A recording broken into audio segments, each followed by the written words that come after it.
Today, the question of yours that I'm going to be answering is, when do I drop the last nap of the day for my baby? A couple times a week on our Instagram stories, we ask, what are your baby sleep questions? We choose your questions and we answer them in a video. So the last nap of the day, I assume you're talking about the late afternoon nap.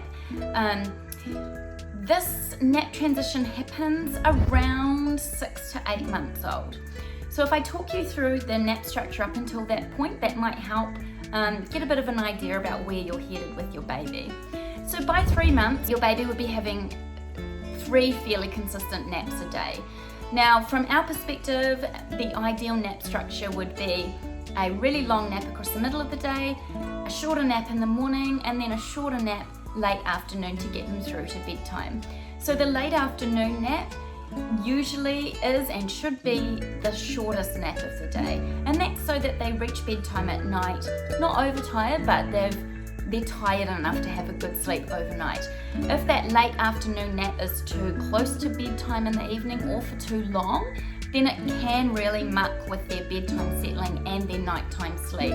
So by 3 months, you'll be looking to have a 3 nap a day structure. Then you maintain that for a good few months. Around 6 months, and certainly before 8 months, is when you would be dropping that last nap of the day, leaving in place a good long lunchtime sleep and then a slightly shorter morning nap as well. The only way you can really drop that late afternoon nap is if your baby is having those other decent sleeps, because if they're just catnapping or sleeping for half an hour at a time, it's going to be really hard for you to drop that late afternoon nap because your baby is going to be very, very overtired come bedtime.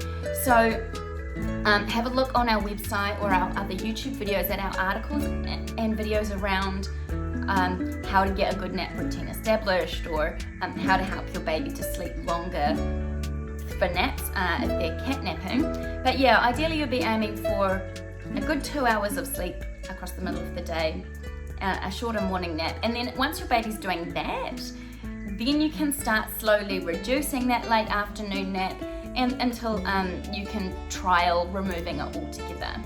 Now, my advice would be, once you start dropping that nap, so some babies will do it at 6 months, some babies you might need to bring it in every couple days right up till 8 months, depending on how they've slept the night before and also during that day. And if you do drop that on the days you do drop the late afternoon nap, definitely bring bedtime forwards a bit to compensate as well. So don't be scared to bring bedtime a little bit earlier, and that just helps your baby get used to the new long awake time from their lunchtime sleep through till bedtime. And you'll actually be quite surprised how well your baby can adapt to that. So you might be thinking, oh my gosh, that's a long time for my baby to be awake, like double just about what they're used to doing. But you'll be really surprised how with a few days of perseverance, their body clocks will adjust and they'll get used to having that longer awake time, and hopefully by then you're starting to see their night sleep become a bit more consolidated too.